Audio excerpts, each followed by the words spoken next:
Je dis souvent, ils ne sont pas nombreux. Mais ce qu'on occulte souvent et ce qu'on oublie de mentionner, c'est qu'on a le soutien de la population qui est chez elle. Ça aussi, il faut le dire.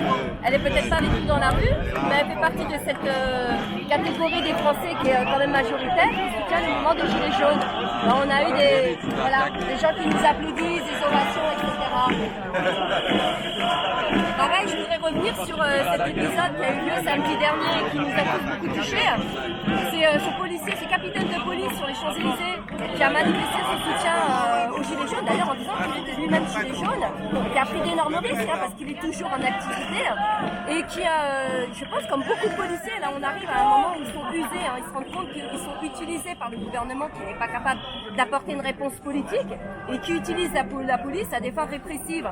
Donc lui, il en a bien conscience et samedi dernier, donc il a craqué, il a dit écoutez non, c'est pas possible. Alors oui, dans la colère, il a peut-être dit 2-3 mots malheureux, mais on dit tous des mots malheureux dans la colère. Et il est passé en comparution immédiate le lundi. Son jugement aura lieu le 11 octobre au tribunal de Porte de Clichy, au TJ de Porte de Clichy. Donc j'appelle tous les JJ, tous les citoyens à le soutenir massivement lors de ce jugement parce qu'il faut encourager ce type d'action. Et ils sont de plus en plus nombreux. Moi j'ai vu un article dans le Parisien dans lequel il y avait des policiers qui trouvaient inadmissible qu'on verbalise des gens pour un ballon jaune, pour un porte-gilet jaune. Et certains qui disaient que d'ailleurs ils avaient de la compassion envers les gilets jaunes et leurs revendications. Donc on est dans la guerre d'usure, la guerre psychologique et on est en train de la gagner. Tous les indicateurs sont positifs, c'est à nous de continuer. Et là dans le discours, dans les échanges qu'on a avec les policiers, certains me disent, ils regardent ce que j'ai ramené avec moi aujourd'hui, ils sont très intéressés, il y en a qui sont très conscientisés d'ailleurs, ils me disent qu'ils sont au courant, ils m'apprennent certaines choses. Les derniers échanges que j'ai avec certains, ils sont très positifs et je pense qu'il faut continuer dans ce sens-là. La guerre d'usure, elle va payer et ils sont en train de comprendre qu'ils sont utilisés et que là, on est en train de nous orienter dans un conflit population contre la police, alors que c'était pas pour ça qu'on était sortis. Il faut qu'on revienne sur les fondamentaux. Voilà. Donc, gros soutien à ces policiers qui sont avec les gilets jaunes, qui sont avec les citoyens tout court, j'ai envie de dire, même pas avec les gilets jaunes, ils sont avec les citoyens parce qu'ils sont tout autant que nous concernés par nos revendications et par la politique délétère qui a été menée pendant 40 ans et qui continue à être menée. D'ailleurs, à ce sujet, je voudrais relancer justement l'affaire du syndicat Alliance Police qui est très à droite, qui fait que de la politique, qui a lancé un appel à contester les propos de Mélenchon qui avait dit que c'était des barbares. Je suis désolée, oui, il y a des actes qui relèvent de la barbarie. Quand on ébande des gens, quand on mutile des gens, c'est de la barbarie. Pour moi, la personne qui s'est rendue coupable de ces exactions, c'est un barbare. On va pas chipoter sur les mots. Je suis très étonnée d'ailleurs que le syndicat Alliance appelle à manifester devant le siège d'un parti politique, c'est une première.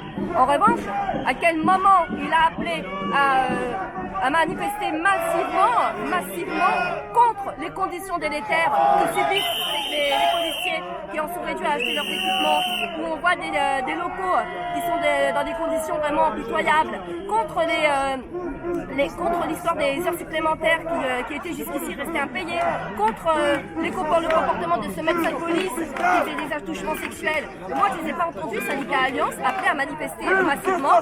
D'ailleurs, le seul qui manifestait quelque chose de concret en ce sens, c'est le syndicat Vigie, puisque le syndicat Vigie a été à l'initiative d'une plainte contre le directeur de la police nationale, le DGPN, Éric Morvan, par rapport au suicide dans la police. Donc voilà, un syndicat qui est capable d'action concrète, qui justement met en exergue il adapte en fait la même attitude qu'ont fait certains employés vis-à-vis du président, enfin, du directeur de France Télécom. Il a tout à fait raison. Donc le syndicat Alliance, moi j'aimerais bien qu'il fasse plutôt des actions concrètes qui visent à protéger les policiers, notamment contester les suicides, demander des explications, les conditions délétères dans lesquelles parfois ils exercent leur métier. Pour certains, je ne parle pas de la BAC, parce que moi, la BAC, je l'ai de côté. Pour moi, je n'ai pas envie du tout de protéger ou de dire que la BAC... Pour moi, il y a un problème d'éthique au niveau de la BAC. Moi, je parle des policiers qui font leur travail dans des conditions délétères, qui ne se rendent pas coupables d'exactions, qui ont gardé quand même une certaine éthique et sont respectueux du code de déontologie. Donc voilà. Moi, s'inquiéter des comportements de ces syndicats qui font en plus, c'est assez marrant parce que eux, quand ils lancent des appels à manifester, alors qu'ils te disent on n'a pas le droit de manifester, on n'a pas le droit de se mettre en grève, du jour au lendemain, ils te font une manifestation illégale parce qu'elle n'est pas déclarée. Je veux dire, nous, citoyens lambda, quand on fait quand on va à une manifestation qu'on n'a pas déclarée, on est verbalisé. on risque la garde à vue et des amendes, hein, et des interdictions. Donc je voudrais comprendre pourquoi il y a deux poids, deux mesures. Donc quand on est un syndicat aussi puissant que celui d'Alliance, on a le droit de manifester de manière illégale. Ça me pose problème, moi, personnellement, dans un état de droit. Voilà, merci Rémi.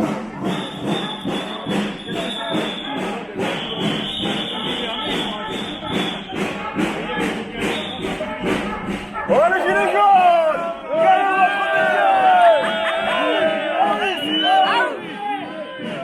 Ils ne se sentent pas concernés, parce qu'en fait, voilà, c'est triste à dire. Ils ne se sentent pas concernés parce que c'est comme ça qu'on décime les droits des Français. Quelque part, eux aussi sont victimes de ce système, ces travailleurs. D'ailleurs, moi, je vois à chaque fois, sur Démosphère, piquets de grève en soutien aux sans-papiers de Chronopost. Alors, déjà, comment ils ont pu travailler, ils n'avaient pas de papier.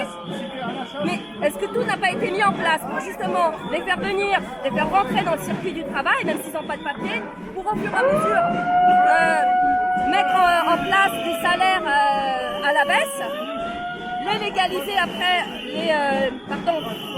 leur donner les papiers, et justifier cette madame corvéable qui travaille pour pas rien. Et après, nous, Français, nous en subissons les conséquences, parce qu'on est obligé d'accepter des salaires à la baisse. Tous nos acquis sont revus à la baisse, parce qu'on fait venir cette madame corvéable qui accepte de travailler pour, je connais pas leur salaire, mais des salaires beaucoup plus bas que sont les salaires normaux. Voilà. C'est pour ça qu'ils ne se sentent pas concernés. C'est triste,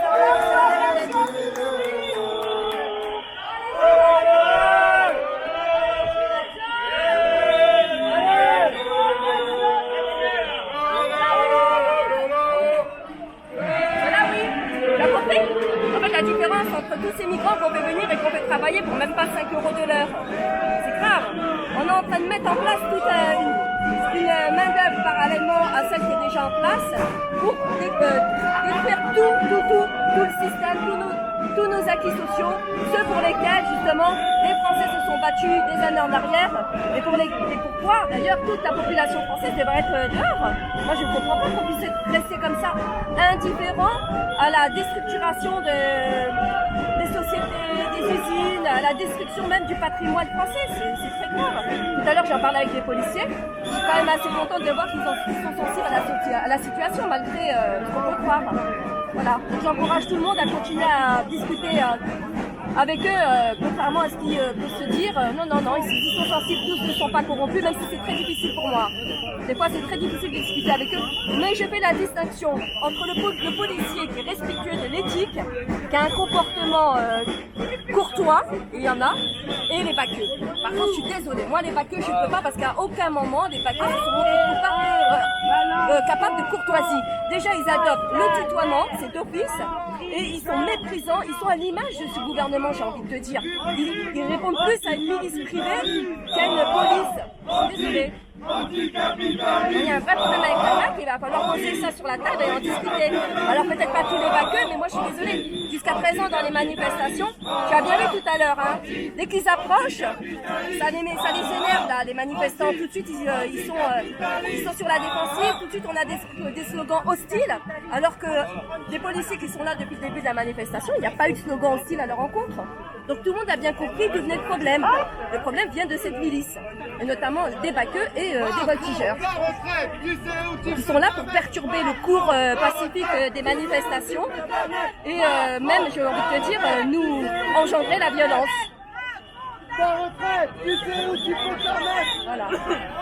Bon, un petit coucou à tout le monde, hein. À mes détracteurs comme à mes fans, comme aux autres.